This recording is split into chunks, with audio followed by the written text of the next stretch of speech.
Magandang hapon mga bata. Magandang hapon po, teacher. Tayo ay magsitayo at manalangin. Fe, maaari mo bang pangunahan ang ating panalangin? Opo, teacher. The Father, the Son, the Holy Spirit. Amen. O God, Creator of heaven and the universe, you are worthy of our praises, and you alone do praise and lead ourselves, for we are nothing without you. We ask for your forgiveness and mercy. Dear Lord, we gather here today to the event of doing good and learning. Guide us to the right path.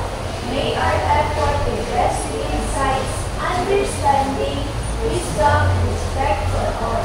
May our deep faith in you give us strength to act honestly and well in all matters before us. Amen.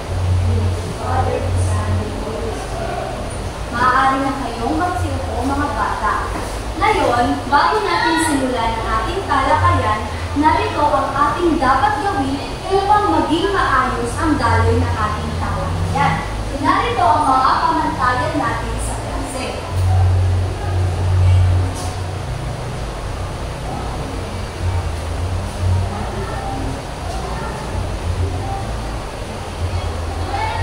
Jenden, maaari mo bang basahin ang una?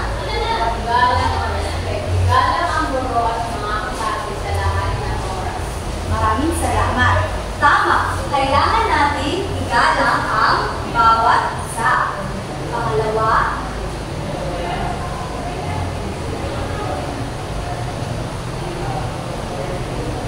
Jezera, maaari mo bang basahin ang pangalawang pamantayan? Aktibong pagkatulad o active learning. Lagi magandang makibahagi at mag-aral ng mabuti. Tama. So nararapat na tayo ay maging aktibo habang tayo ay nagtatalakay sa ating talakayan ngayon. At pangatlo,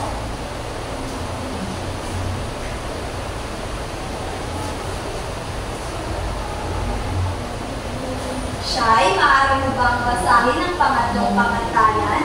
Ayon sa patakaran, or follow rules, sundin ang mga patakaran para sa maayos na klase. Maraming salamat.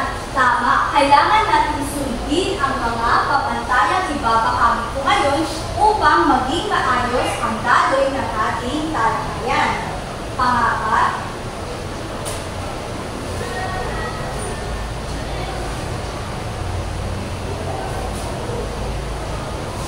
Fe, Responsibilidad o responsibility.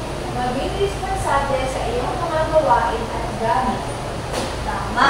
So dapat yung mga gamit natin, hindi tayo makialam sa gamit ng iba. Nakikinig ba kayo mga bata? Oo, teacher. At ang pang-lima,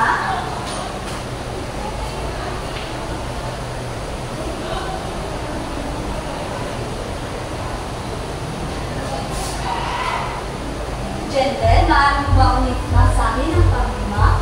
Angkop na pag-uugali o proper way. Pagkita ang magandang asal sa loob ng klase.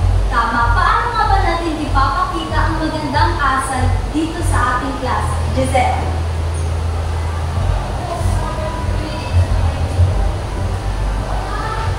Teacher, kami teacher ang pagkukulangan po dapat po tama. Hindi po yung tumataas ang paa.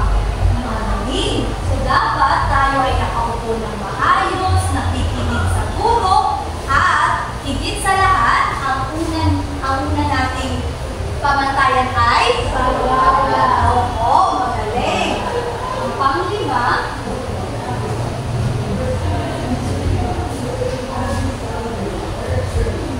Fe, makibasa. Laging handa o always prepared. Dalhin ang mga gamit at maging handa para sa klase. Tama. So kapag pag sinabi kong dapat magdala kayo ng ganito sa ating klase, kailangan dalhin ninyo ito. At kailangan lagi kayong handa.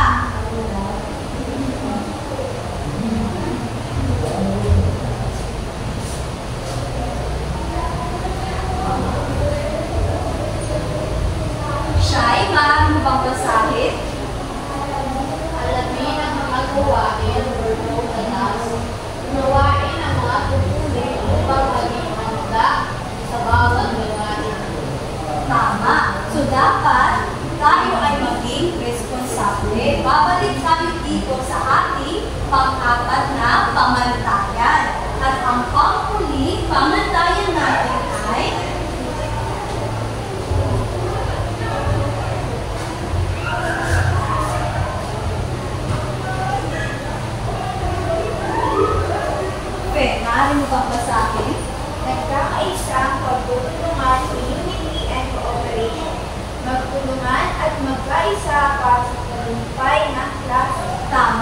kailangan nating magkansa. So, pag meron tayong mga group activity, kailangan ay magtulungan upang matapos ang ating mga activity. So, narito ang mga pamantayan natin sa klase.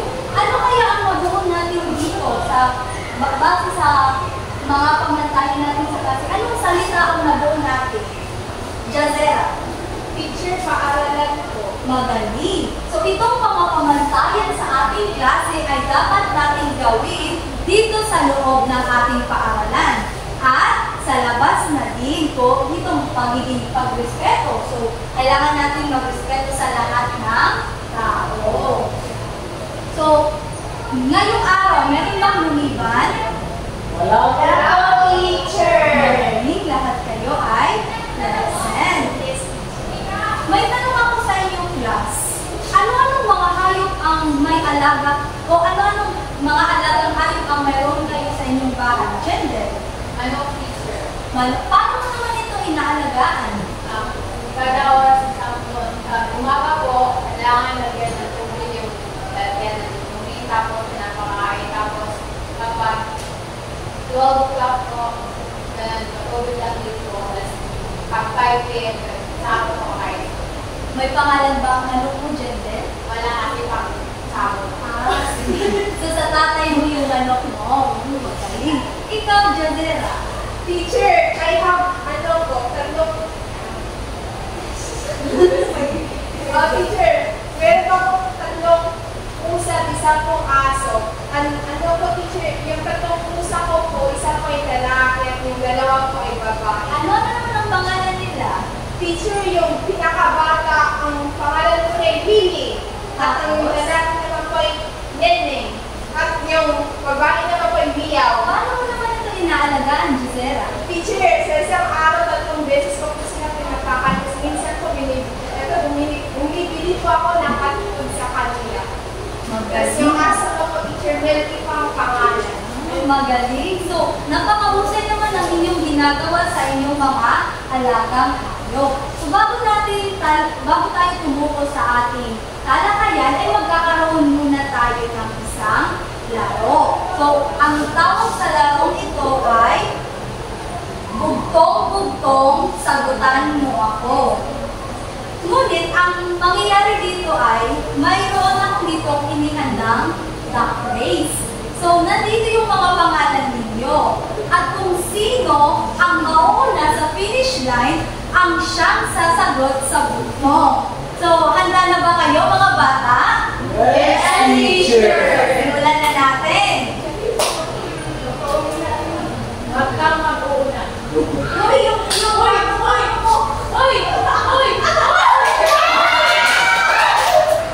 Gender, ikaw ang unang sasagot sa bugtong.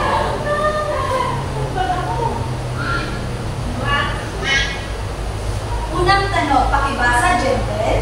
Walang pakpak pero lumalangoy sa tubig. May matulis na ngipin na initubig sa dapat siya'y nagbubuhay at nanginig. Ano kaya ang sinasaad sa bugtong, sa unang bugtong?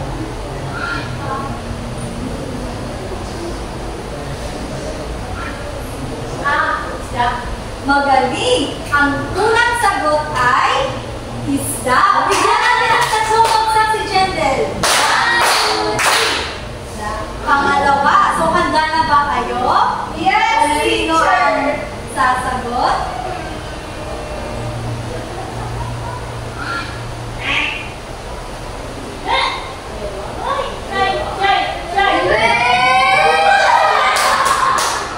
Si Jendel na. Sige, mag-race tayo ulit upang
kaya? Si Ron! Si Jendel na naman. Sige, Jendel. Tulog ko.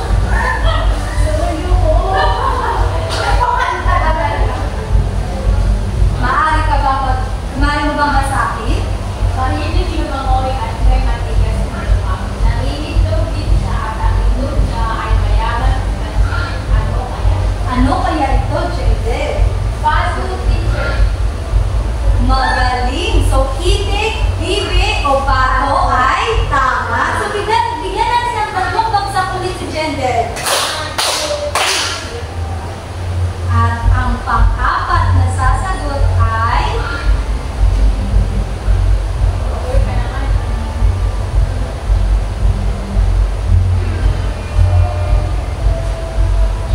Zera.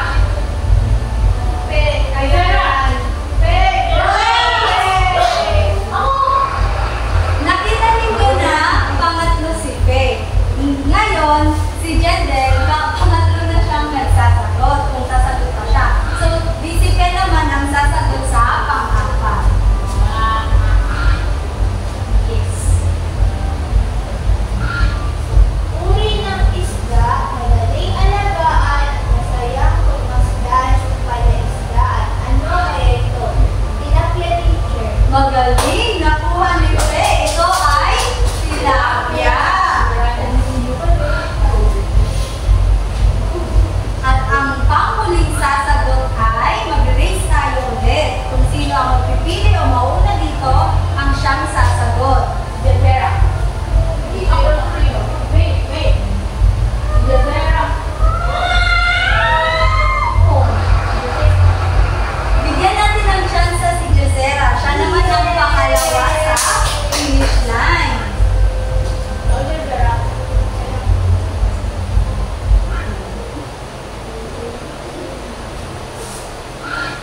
Maaari mo bang basahin, Jezera? Maliit na ibon, malaking pakinabang. Ang itlog nila'y mahalaga, kanin nila'y masarap at nagbibigay ng lakas at sigla. Ano kaya ito? Ano kaya ito? Teacher Pugo po. Magaling! Salamat, Jezera. Bigyan natin ng tatlong bagsak si Jezera. Kumakain ba kayo ng pugo? Teacher, masarap teacher. So, gusto niyo pa bang maglaro? Yes, teacher. So, tayo ay maglalaro ulit. So, kakatiin ko ang klase sa dalawa. Ito ang unang grupo at ito naman ang pangalawang grupo. Pero sandali lang. Bago tayo tumungo sa ating pangalawang aktibidad, ay nais ko lamang ipaalala sa inyo na sa pamantayan ng klase ay kailangan masunod natin itong lahat, di ba? Kailangan ginagawa natin ito. So, tayo ay nahati sa dalawa na. Ito yung unang grupo at ito ang pangalawang grupo.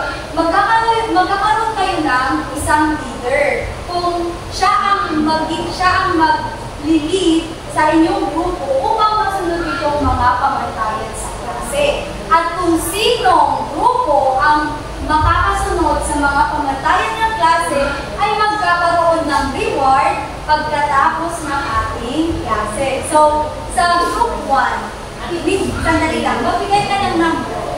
1 and 2 lang. Magbilang.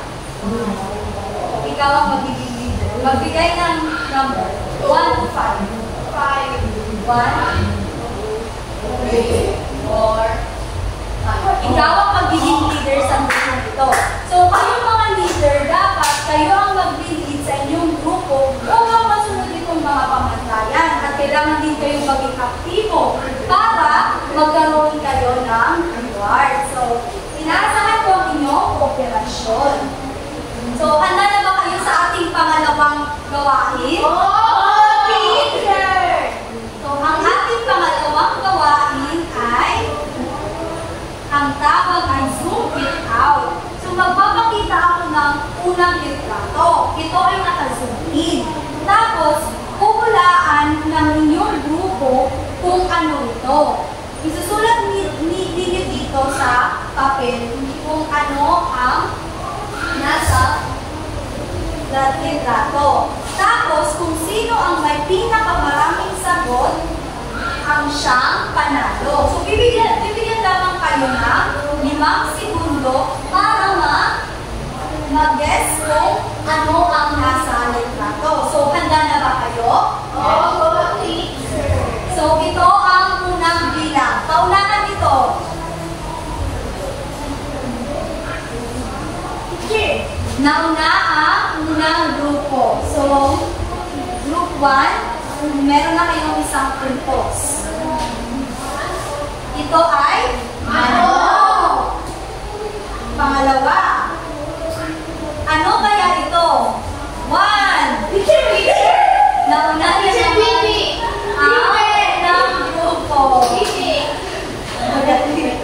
So, ito ay bibi o ibig. Tama naman ang kanilang sagot, kaso nga lang, nauna sila. So, mabilisan ito, Okay, pangatlo. Ano kaya ito? Sige! Opo! Mas nauna sila. So, may 2 puntos na at may 1 puntos. So, ito ay ubo. Pang-apat. Teacher, naman sa akin! Hindi niya natapos yung pagsulat. Tilap lang. So, dito ang napakalawang grupo ang nakakuha. So, may tigda 2 puntos na kayo. So, kailangan magkakaroon tayo ng tiebreaker. So, get ready na sa pang-last. Ano kaya ito? 1, 2, magaling! So, nanalo ang unang grupo. Bibigyan ko sila ngayon ng isang reward dahil nanalo sila. So, congratulations! Bigyan din natin ng very good clap ang unang grupo. Alam niyo ba, nakikinig pa ba kayo? Bigyan natin ng very good clap ang unang grupo. 1, 2, 3. 1, 2, 3. Very good. At bigyan natin ng 3 bagsak ang kalawang grupo. 1, 2, 3. So, ngayon, upang ipagpatuloy ang ating talakayan, ay narito si Teacher Simon para sa pagpapatuloy ng ating talakayan. Magandang hapon mga bata. Magandang hapon po, teacher. Nasayan ba kayo sa ating mga ginawa? Opo, teacher. Base sa ating mga ginawa, ano sa tingin niyo ang ating tatalakayin ngayong araw? Sige, Jasira. Teacher, iba't ibang uri po ng mga hayop. Iba't uri ng mga hayop. Ano pa ba? Jinder, ano sa tingin mo po ang ating tatalakayin? Mga hayop na pwedeng alagaan at pwedeng bumigay ng kita o hanap buhay. Very good. So, ang mga sagot ninyo ay parehong tama. Pero ngayong araw, ang ating tatalakayin ay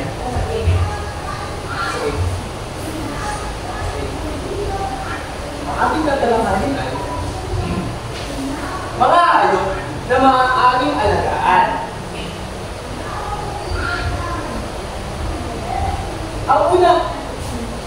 Ang unang hayop ay ano ang pinapakita sa picture? Teacher, Sige, Jessica. teacher, manok po. Manok. Very good. Sa unang hayop na pwede natin alagaan ay ang manok. Pwede maaari mo bang basahin, Pe?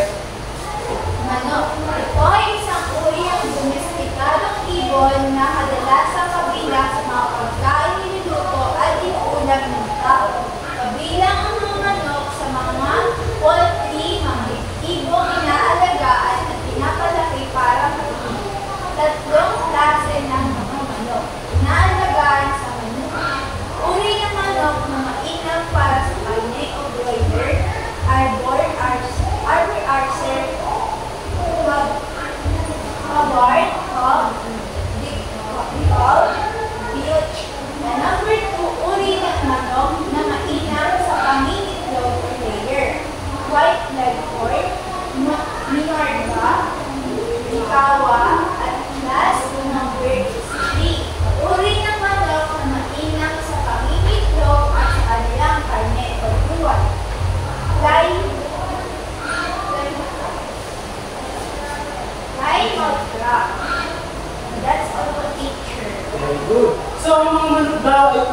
ibong domestikado na maaaring alagaan. At sa binasa ni Tess, maraming salamat, marami tayo uri ng manok. Isa na dito ang layer na magaling daw or inaalagaan daw para sa kanilang mga itlog. Ang pangalawa naman, yung mga manok na mainam sa mainam sa pangingitlog. Ang una, mga manok pala na tulad ng broiler na inaalagaan para sa kanilang karne. Kumakain ba po ba kayo ng manok? Yes, teacher! Anong uri ng luto ang inyong gusto? Fried chicken po! Teacher, ko pala! Sige, adobo. Oo, no? Paborito ko rin ng adobo. Pero masarap din naman ang fried chicken. At ang tinola. So, ano? Wow! Chicken curry daw yung main. Bakit masarap mo ang chicken curry? Kasi may patatas ka. So you like vegetables? Yes po. So magaling, no? So, ang inyong mga sinabi ay ang mga maaaring luto ng manok na karaniwang iluluto natin sa ating bahay. So masasabi nyo ba na ang manok ay mainam na alagaan? Yes, teacher! Oo, no? Mainam itong alagaan kasi marami tayong nakukuha sa kanila. Pangalawa, meron tayo, ano to? Sige, Jidel, ano ito? Itik, teacher. Hindi. So,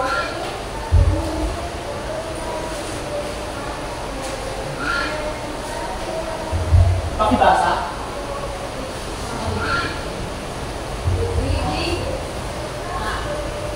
Itik o pato. Ito ay isang uri ng ibon. Karaniwang tinatawag na itik or itik.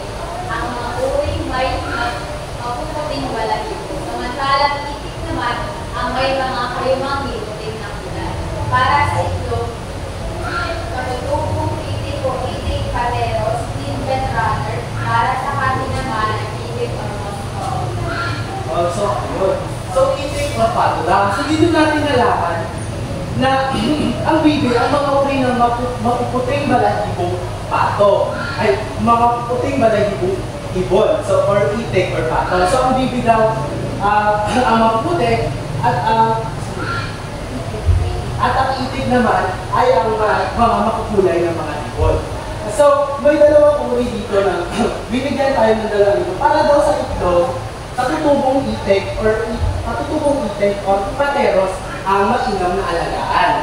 At para naman sa karne, meron tayong pickle at muscovy. So, kumakain ba kayo ng itik? Teacher, opo, teacher. Masarap bang itik? Opo, pero hindi siya makakuha sa karne. So, ang itik daw ay hindi mainam pang karne. Lahat pa ng itik yung kinakain. Sa amin kasi ang aming pato or itik ay amin na inaalagaan sa pet. Meron po ba kayong mga alaga? Yes, teacher, hindi ko po alam na pwede pala nila kainin. Ay, hindi mo alam na pwede kainin. Pwede po siyang kainin. Hindi nga lang sabi nga ni Ellen na hindi daw ang itik o pato mainam sa karne. So, mas ginagamit sila sa pangingutog. Naintindihan ba mga bata? Opo, teacher. Ang pangatlo, Opo. ano ba? Opo. So, Shari, pwede mo maaari bang basahin kung ano daw ang ubo? Ito ay isang uri ng maliit na ibon. Inuhuli o inalagaan para kainin o kainin. Ang ito ng ubo ay mahalaga sangkap sa maraming uri ng ulam nagtataglay na maraming sustansya. Pagbilog ang katawan ng lumi na maiksi ang mga paa. So, ito daw ay isang uri ng maliit na ibon na hinuli o inaalagaan para sa kanilang karne o paitlogin. Ang itlog ng ubo ay mahalagang sangkap sa maraming uri ng ulam. So, nakakain na ba kayo ng itlog ng ubo? Yes, teacher! Di ba meron binibenta dito kasama ng balon? Yes, teacher! Masarap po. 5.20. Masarap po ba ang ubo? Yes, teacher! So, nalaman natin na ang ubo daw ay sustansya na naibibigay, di ba? So, ang pang-apat, meron tayong tilapia. Pakibasa na Jacera. Tilapia. Ito ay isang uri ng isdang nakakain. Nabubuhay ang mga ito sa tubig, sabang at tubig alat ng mga tropical tulad ng Pilipinas. Ang ating bansa ay may iba't ibang uri ng gamang tubig kaya hindi katakatakaan karamihan sa mga mamamayan na nagtitirahan malapit sa mga katubigan ito ay mag-isda o nag-aalaga ng isda. So, ang tilapia daw ay isang uri ng isda na nakakain.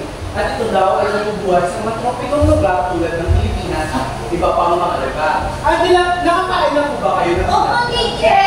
Masarap po ba ang Opo, tilapia? yes, teacher! O, di ba masarap ang tilapia pag siya ay pinipito? Opo, sarap po yung teacher. May alaga po ba kayo? Ay, wala po, teacher. Ah, wala. Kami meron kami dati. Ay, wow!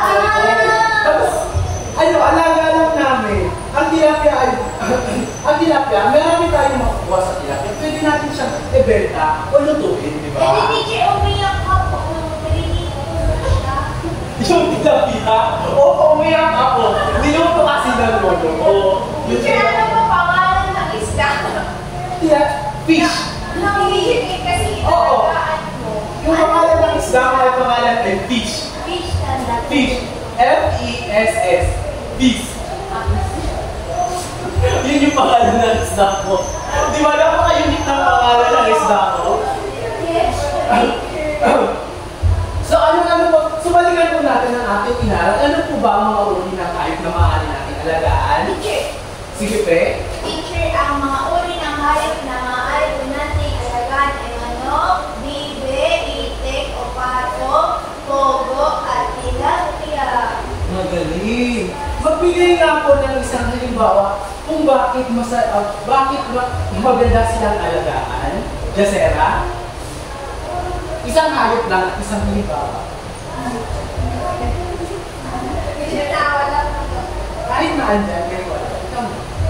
Teacher, pusa po, teacher. Ay, bakit mo inang itong alagaan? Teacher po kasi palagi po sila sumusunod sa akin at sa akin na po sila na namamati na po sila. Nakikinig sa'yo at nakikinig. Yes, teacher. Ganun ba? Pero mainam din ang mga pusang alagaan kasi kinakain nila ang mga daga, di ba? Yes, teacher. So, para malaman natin kung meron ba talaga tayong natutunan, meron tayong gagawin isang gawain. Ang ating gawain ay tama o mali.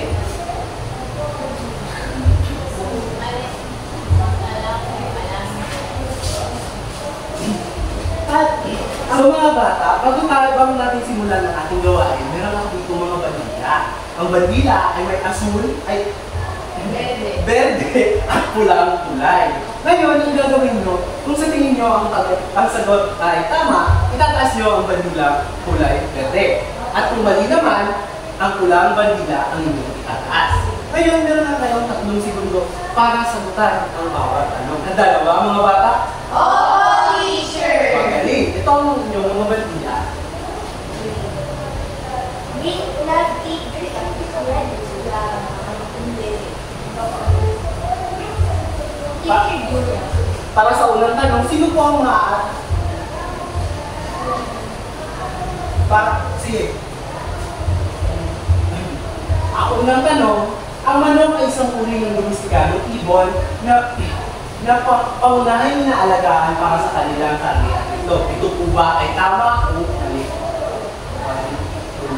1, 2, 3. Ang sagot ay tama. Magaling. Ang manok na ang mga uri ng ibon na inaalagaan para sa kanilang karne at ulo. Para sa pangalawang tanong, ang cow ay isang uri ng manok na mainam para sa karne. Ito ba ay tama o mali? Ang sagot natin ay tama. Ang cow na ay isang uri ng manok na inaalagaan para sa kanilang karne. So ating pangatlo, ang white leghorn ay isang mainam para sa kanilang karne. Ilang para sa kanilang karne. Okay, ang sagot natin? Mali. Mali! Sino ang nagkamali? Wala. Tama! Magaling! Opo, ma'am ay hindi ang ibon na mainam para sa akin.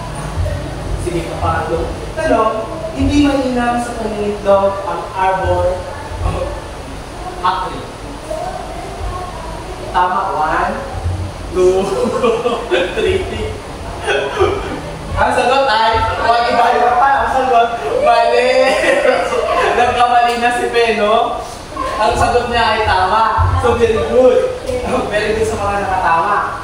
Ang limang tanong, ang bibi ang tawag sa marunong puting balahibo. Samantala, ang itik ng marunong kayumanggi ng balahibo. 1, 2, 3. Ang sagot natin ay tama! Pero magaling pa rin ang inyong mga sagot, di ba? Very good. So,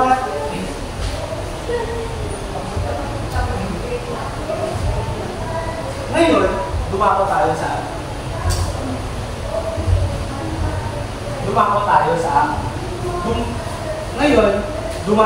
susunod nating gawain. Ang susunod nating gawain ay pakikuha nga po muna ng ating mga papel kasi ang ating susunod na gawain ay ating susulat.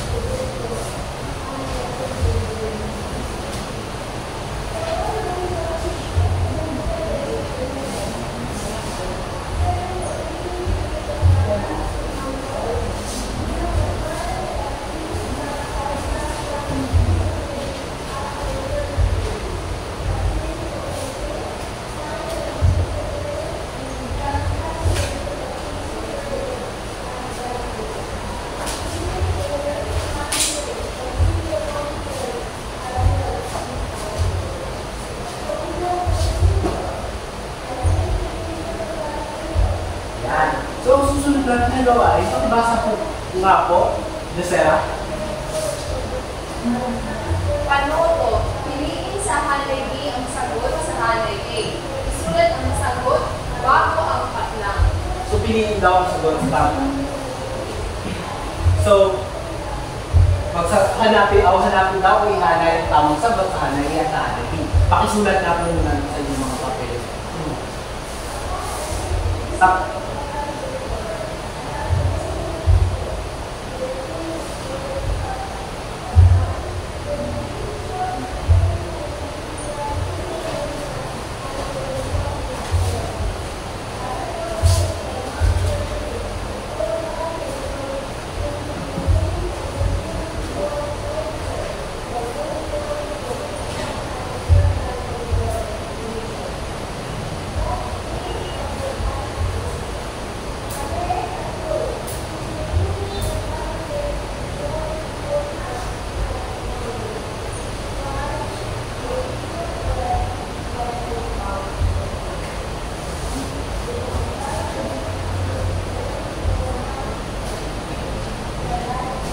Tapos na po ba tayo mag-sagot? Di pa po, teacher. Sige, bibigyan ko na lang kayo ng isa pang para na to.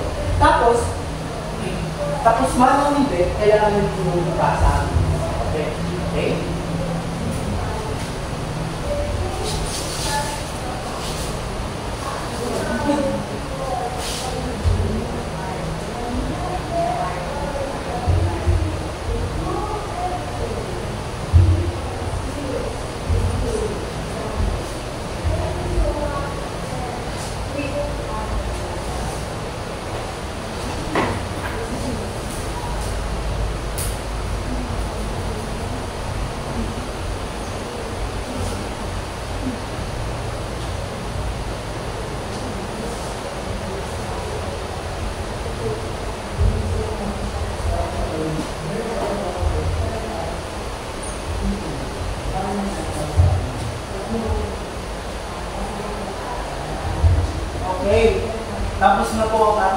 isulat, no? Kasi masyado nang matagal. Tapos mano hindi, pwede po ba natin exchange? Pwede po ba natin ipasa sa unahan? Ipasa sa akin?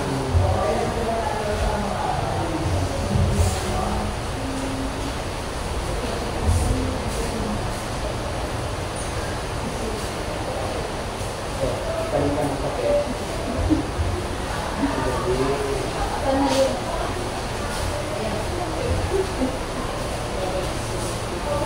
Para sa ating pagsasagot, nais ko sana kayo mismo ang sasagot.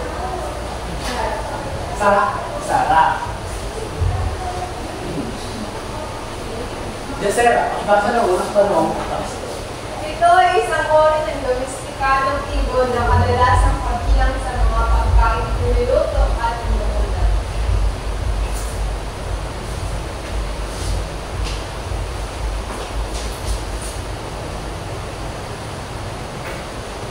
Tama po ba ang kanyang sagot? Oo, teacher. Magaling. Sa pangalawa, sino na? Sige. Ito ay uri ng manok na mainam sa tanging nito.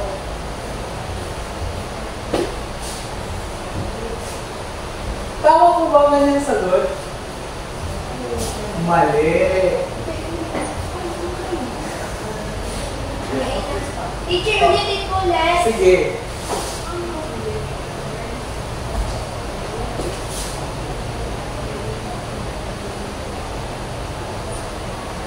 Tama na po ba ang kanyang sagot? Oo, no? Tama na ang kanyang sagot. Shai? Ito ay isang uri ng ibon na may mapuputing palanin.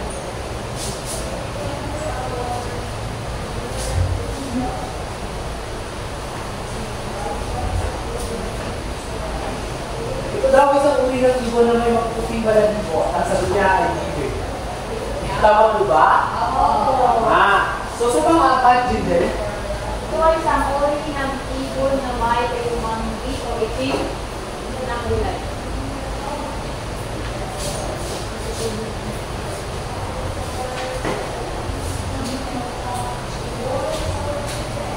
Tama po ba ang kanyang sagot? Oo, tama, no? Ang itik ay ang mga ibon na may kayumanggi o itim na kulay. Sa panglima, Teacher, hindi niya sila. ito ay isang uri ng itik na malilang para sa ito.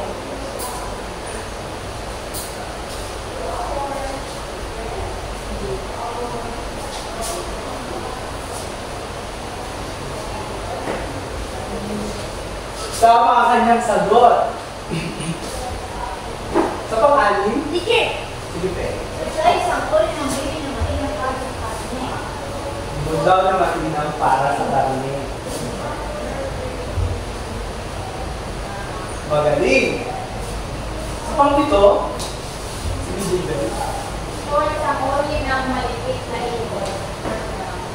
Teacher, Number 8, Shai. Ay, sige ka na lang po. Number 10 ako, teacher.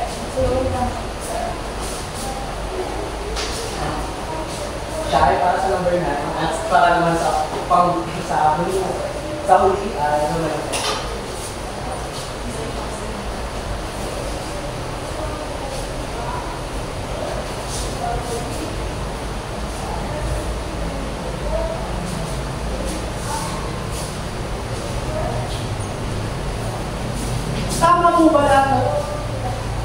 Tama po ba lahat ng ating mga sagot? Magaling! Marami nga kayong natutunan. Lahat ng inyong sagot ay mga tama except na lang sa kayo dito kanina. Medyo naguluhan po kasi na, di ba? At bago tayo lumako sa ating pagkakalali, sino sa ninyo ang nakasunod sa lahat ng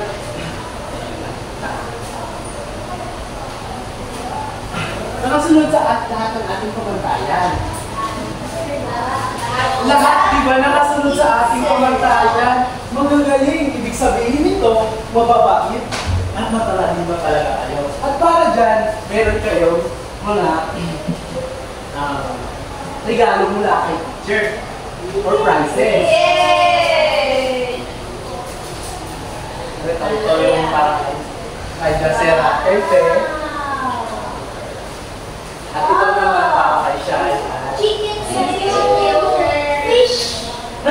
ba kayo sa ating ginawa ngayong araw? Yes. I have 2 pen, teacher. Thank you. Pakibasa nga po pala ng ating mga papel.